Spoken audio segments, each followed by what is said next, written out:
People tell me they're held back in life for all sorts of reasons: financial, luck, timing, etc. But I can guarantee you that none of those are the real reason you're held back.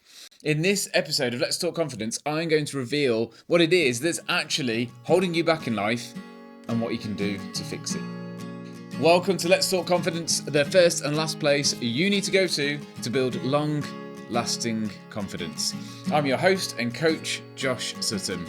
Please do give the podcast a follow, drop a quick review, and share this episode with someone who keeps telling themselves that they're not ready yet. You'll know somebody. And you'll also know that deep down that they're just a little bit scared. So share it with somebody. It helps us to grow. It helps more people build confidence that actually lasts, which is what I'm all about.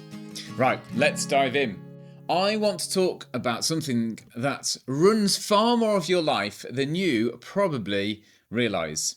It's not a lack of talent, it's not a lack of intelligence, and it's not a lack of motivation, although I hear those words a lot. It's the fear of being disliked and the fear of being rejected. What I find interesting is that most people won't admit that that's what is really going on, and they'll find anything else instead. Most people don't sit there and say, I'm not doing this because I'm really scared of being rejected. Whether it's asking somebody else, having a difficult conversation, starting a new business idea, going for that promotion, we say it's something else, anything else. We call it timing, being sensible, being professional. We call it being realistic. We call it not wanting to waste other people's time. We call it, I just need to do a bit more research. We call it waiting until we feel ready, until we feel confident. And look, those reasons sound reasonable on the surface, but if you've lived long enough, you will know that this is how fear works. You know that the fear is there, and with a little digging and a little reflexive work, you could probably pretty quickly work out what the fear is and what it's around. But to save face, and quite frankly to take the easy option, we go for something a little bit more logical, a little bit less messy, and present that instead. It sounds like wisdom and caution, it sounds like maturity, but underneath, and you know this to be true, underneath, a lot of the time, it's simply you trying to avoid the pain of the fear of not being accepted. So look, let me give you a couple of examples. First one, asking someone out. How many people have you fancied in your life and done absolutely nothing about it? You might have told yourself it's not the right time, I don't want to ruin the friendship, they're probably not interested anyway. You've already told yourself why you shouldn't make a move. Or my favourite one, I'm focusing on myself right now. And look, sometimes those reasons are absolutely valid, but also sometimes they're a convenient excuse to cover the real reason. The real reason is because you don't want to feel rejected. Because rejection isn't just someone saying no to a date. That's not the issue. You're okay with that. The issue is that in your head, it becomes an entire verdict on you as a person. It becomes, I'm not attractive enough. I'm not interesting enough. I'm not good enough. I'm not worthy.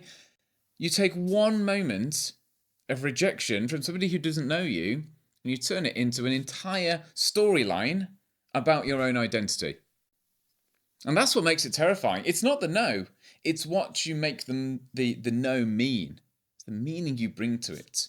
Same with applying for a job. So many people will say that they want a new job, either because they want to take on something new or because they don't like their current job. Maybe it's another role, more money, etc. But they stay where they are for years. And the reasons sound really sensible. The market's not great now. Need a bit more experience. I can't risk it with a mortgage and the costs I've got. My job isn't that bad. I can survive. I should be grateful for what I've got. And again, all of those can be true. But very often, the real thing underneath is, what if I leave and it doesn't work? What if I move and they don't like me? What if I join a new place and I just don't fit in? I'm the odd one out. What if I go for that promotion and I'm exposed as being not as capable as what people think? What if I get rejected and it proves something about me that I'm scared might be true. You see, your brain doesn't always fear the practical downside. It rarely does, actually. The social and emotional rejection, though, completely different story. Because, again, being rejected by a company or not getting a role, it doesn't feel like, not this time, it feels like humiliation, like you're not wanted. And for a lot of people, being unwanted is a pretty serious wound. It's not just an experience. It can sometimes bring back memories of times you were previously rejected, and your brain says, yeah, we're not going through that again. Not this time, please. Same thing with joining a community, and this one's massive, particularly as adults, although I'm sure we all have interesting playground memories of this as well. People tell me on a regular basis that they want more friends, better networks, and they want environments where it's a real positive set of people. I want to feel part of something that's very human. But when it comes down to it, they don't join, don't go to the events, don't turn up to the club, they don't message the person, they don't show up to the room. And again, the reasons sound quite logical, quite harmless. I'm busy. I'm tired. It's not really my thing. I don't know anyone. I'll go next time. But the real fear is often, what if I turn up and it's awkward? What if I don't know what to say? What if everybody else already knows each other? What if I'm not welcome? What if they don't like me? And your brain would just rather keep you safe in your current loneliness than risk being rejected in public. Even though that sounds crazy to us, that's what your brain does. That's how strong this is. And it will keep you stuck in a situation that you say you don't like if the alternative risks rejection. And you can see the problem with this. The brain is a prediction machine. And what it's doing here is it's predicting the worst possible outcome each time. If this is how your brain is operating, it's catastrophizing by default.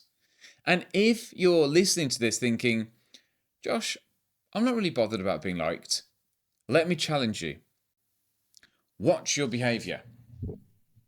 Notice where you hesitate, where you hold back with your opinions. Notice when and who you laugh at things you don't find funny. Notice where and when and who you say yes when you want to say no. Where you don't ask for what you want. Notice where you avoid the difficult conversations that you know need having. A fear of being disliked shows up in 1,000 tiny ways.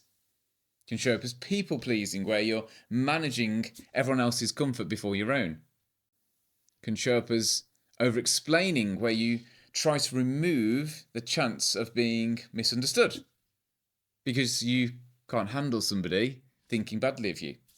It can show up as perfectionism because you think if you do it flawlessly, nobody can criticize you. It can show up as silence in meetings because you don't want to risk being wrong. It can show up as procrastination, where you delay the thing that you care about because if you never fully do it, you can't be rejected and never have to fully face that judgment. It can show up as being low maintenance in relationships because asking for what you need might annoy someone. It can show up as playing small with your goals because aiming high increases the chance of failure, maybe public failure. It can show up as staying in a job you've outgrown, staying in a relationship that you know you need to get out of, staying in habits that you've outgrown because at least the current pain is familiar and doesn't involve any kind of social risk. So as you can see, this isn't going to show up in one big way. Sometimes it does, often it doesn't. It's usually 1,000 tiny ways that we barely even notice, and that's where the danger is with this. And here's why it's such a problem. If your life is built around avoiding rejection, the whole life just becomes smaller. Your confidence becomes fragile, your decisions become reactive, and you don't choose based on what you want. You choose based on what feels the safest socially. It just ends up with a life that looks fine on the outside, but feels like a constant battle on the inside. If you're going through this, you'll know exactly what I mean. Things like, how do I say this without upsetting someone? How do I do this without looking stupid? How do I go about that without being judged. And it's exhausting. It kills momentum, kills your joy, lowers the quality of your life, kills your confidence. It ruins your ability to take risks, to be direct, kills your authenticity and your authority, because the moment you prioritize being liked over being real, you stop showing people who you actually are. And if you don't show people who you actually are, two things happen. Firstly, you'll feel lonely even when surrounded by other people, because you'll realize that they're connected to the version of you that you've learned to perform for that particular group of people, not the version of you that's actually true. And secondly, your self-trust drops, which is huge for confidence, because now every time you abandon your true self to avoid rejection, you're actually teaching yourself a horrible lesson, which is my needs and opinions are unwanted, unwelcome, dangerous, not enough. I have to earn acceptance, etc. And that lesson becomes your personality if you repeat it long enough. So what do you do about it? Well, I'm going to give you a really simple way to work with this, because you don't beat the fear of rejection by pretending it isn't there. You've probably done that up to this point, and I imagine it's not working out great for you. You beat it by changing what it means. So, step one is to catch the excuse. Next time you find yourself saying, I'll do it later, I'm not ready, it's not the right time, just pause and ask a more honest question. What am I actually afraid of here? And then go another layer deeper. What would it mean about me if I got rejected? This is the key, because most of you aren't afraid of rejection itself. You're afraid of the story you'll tell yourself afterwards. I'm not enough. I'm not likable. I'm not wanted. And once you see the story, you can begin to challenge it. Step two is to separate rejection from identity. This is huge. Someone saying no to a date is not a statement about your worth. It's just information about fit and timing and preference, or their own situation. Most of the time, a company rejecting you is not proof that you're not ready or a fraud. It's just proof that you're wanting to grow and stretch yourself in a real positive way. A community not clicking instantly is not proof that you're awkward. It's proof you're human and just new to the group. Rejection is a part of life. Got to get this and understand it. The only reason it destroys people is because they attach their value to it. I'll say that again. Rejection is a huge part of life, and the only reason it affects people is not because of the rejection, but because of the story that people attach to the rejection.